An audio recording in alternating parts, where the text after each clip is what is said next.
नमस्कार मेरे प्यारे बच्चों, मेरा नाम है इंदु। मैं सिटीजन स्कूल की शिक्षिका हूँ। आज मैं कक्षा 10 में आए हुए पाठ 5 मीरा के पद के विषय में आज हम पढ़ेंगे।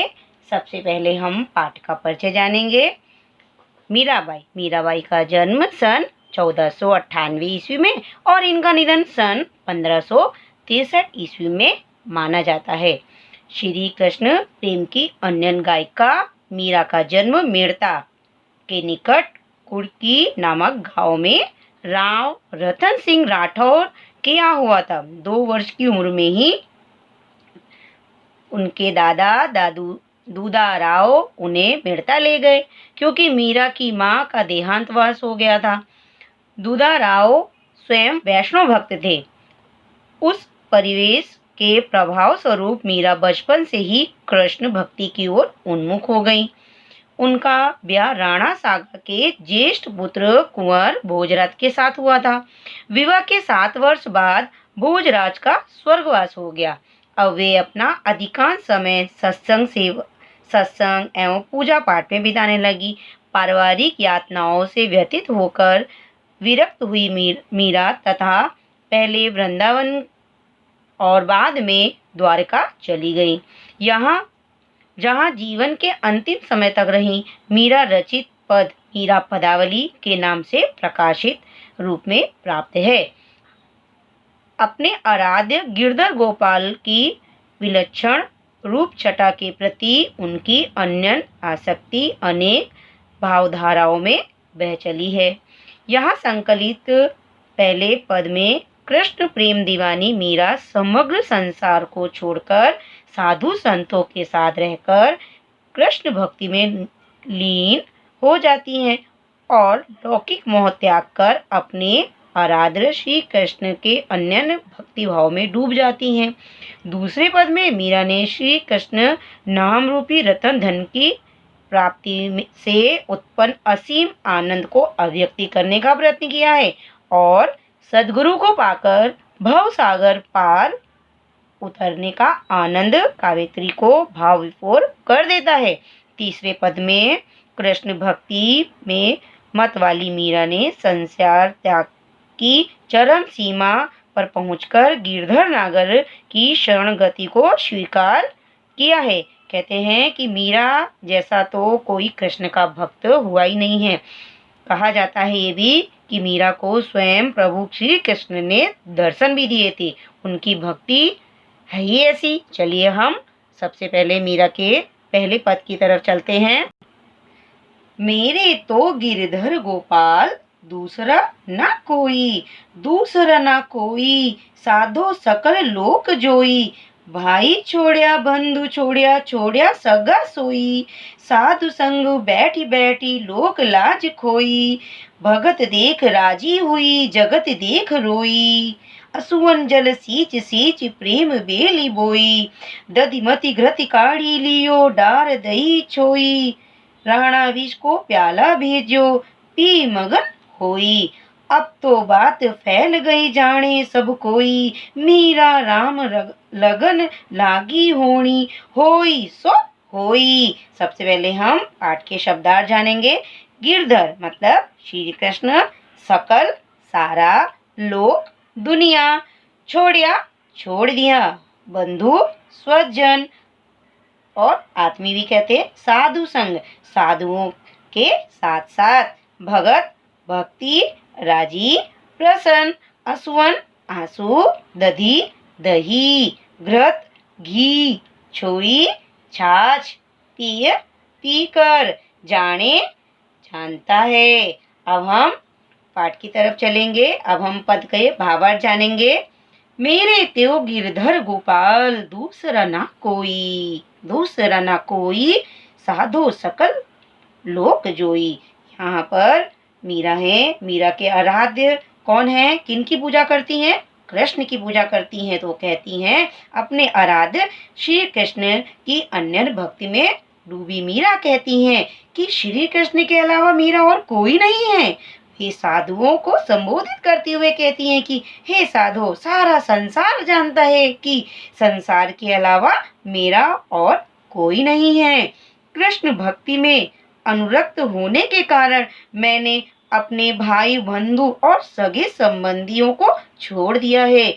मैं श्री कृष्ण की भक्ति में डूबकर आनंदित हुई, जबकि संसार की दशा देखकर रोना आ गया। मैंने अपने आंसुओं के जल से सींच-सींचकर श्री कृष्ण के प्रेम की बेली मतलब होता है लता को हरा भरा बनाया है। मैंने श्री कृष्ण की भक्ति को उसी प्रकार अपनाया है जैसे दही को मतकर लोग उससे घी प्राप्त करते हैं और छाछ फेंक देते हैं। उनको कृष्ण भक्ति से विमुख करने के मतलब अलग करने के लिए राणा सागा इनके देवर थे राणा सागा, और मीरा से बहुत ही क्रोधित थे क्योंकि कृष्ण की भक्ति करती थी। तो मीरा को मारने के लिए जो इनके देवर थे राणा सागा, उन्होंने विष का प्याला भेजा, जिसे पीकर वे फिर से आनंद में डूब गईं।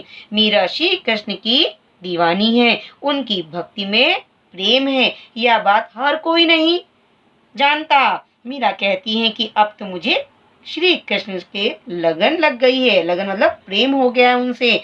अब जो हो सो होता हो, ठीक है, मुझे इससे कोई फर्क नहीं पड़ता। अब हम दूसरे पद की तरफ चलेंगे।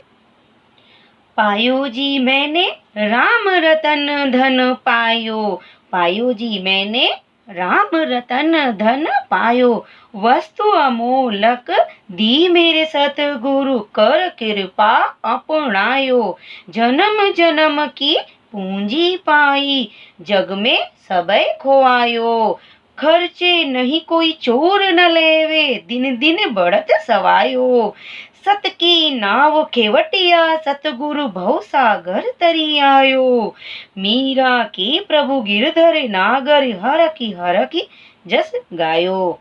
अब हम इसके शब्दार्थ जानेंगे।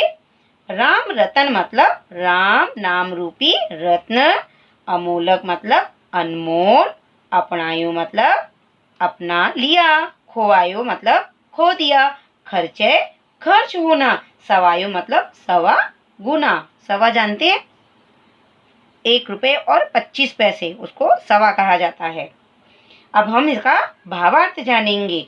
पायो जी मैंने राम रतन धन पायो, श्री कृष्ण के प्रेम में इतना डूबी हुई है, उनको और कुछ नहीं दिख रहा है। मीरा कहती है कि मैंने तो राम नाम रूपी, श्री कृष्ण नाम रूपी वाले धन की प्राप्ति मुझे हो गई है, जिसे पाकर मुझे असीम आनंद हो रहा है। बहुत ही आनंद इनको हो रहा है। इसे अभिव्यक्त करते हुए मीरा कहती हैं कि मुझे कृष्ण के नाम रूपी रत्न धन की प्राप्ति हो गई है। यह अनमोल रत्न उन्हें उनके सद्गुरु की कृपा से मिला है। उन्होंने कृपा करके मीरा को अपनी शरण में ले लिया। इनके सद्गुरु कौन है? श्री कृष्ण है। इससे मीरा ने अपना सब कुछ खोकर जन्म जन्म की अनमोलक पूंजी इस दुनिया में प्राप्त कर ली है। यह ऐसा अनमोल धन है, अनमोल मतलब कि बहुत, इसकी कोई कीमत लगाई ना जा सके। ऐसा अनमोल धन है जो खर्च नहीं होता, इसे चोर चुरा नहीं सकता, और यह दिनों दिन सवाया मतलब कि बढ़ता जाता है, सवा गुना होता जाता है, बढ़ता जाता है, कभी खत्म नहीं होगा। सत्य की इस नाव के खेवनहार उनके सद्गुरु हैं, मतलब स्वयं कृष्ण है, श्री कृष्ण है, जिनकी सहायता से मीरा भव सागर को पार कर आई हैं। मीरा कहती हैं कि वे कृष्ण से बहुत अधिक प्रेम करती हैं, और वे कह रही हैं कि वे खुश होकर अपने प्रभु गिरधर नागर के गुण गाती रहती हैं। क्या गुण गाती हैं? पायो जी मैंने राम रतन धन पायो, पायो जी मैंने राम रतन धन पायो। चलिए हम तीसरे पद की तरफ बढ़ते हैं। तीसरा पद है, पग घुंघरू बांध मीरा नाची रे, पग घुंघरू बांध मीरा नाची रे, लोग कहे मीरा भई गई बावरी, सास कहे कुल नासी रे, जहर का प्याला राणा जी ने भेजा, पीवत मीरा हासी रे, मैं तो अपने नारायण की हो गई आप ही दासी रे, मीरा के प्रभु गिरधर नागर बेग मिलो अविनाशी रे। अब इसके हम शब्दार्थ जानेंगे। पग मतलब पैर, बावरी, पागल, कुलनासी कुल का नाश करने वाली राणा जी हंसी हंसकर नारायण ईश्वर श्री कृष्ण आप ही खुद वेग शीघ्र अविनाशी नष्ट नहीं होने वाला। चलिए हम इसका भावार्थ जानेंगे।